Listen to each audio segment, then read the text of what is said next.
In this image, our model was standing too close to a red pickup truck, and so you can see that red reflecting into her face and arm quite strongly. Let's see if we can correct that with a curves adjustment layer. So if you're not seeing adjustments over here in your panels, go to the window menu and make sure that adjustments has a check mark by it. And let's go ahead and add an adjustment layer.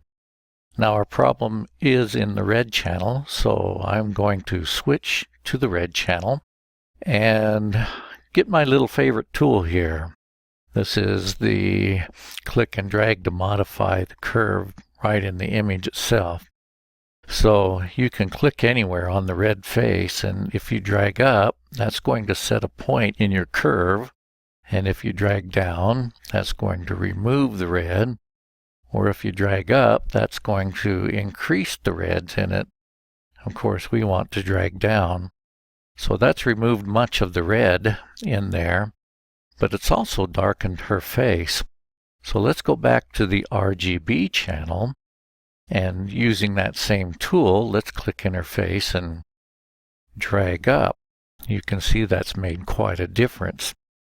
Now, the problem left to us is that there were some areas in the image that we really didn't want to remove the red from, and that's what the mask is for.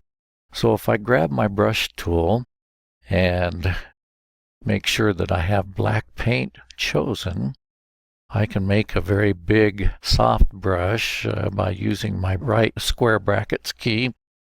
If I hold my shift key down, I can use my left square brackets key to make that a very soft brush, and I can start painting back in areas where we didn't really want that adjustment brush to affect. And then of course I can switch over to white paint to come back in and remove anything that I may have missed there. That makes quite a difference. There's before, and there's after.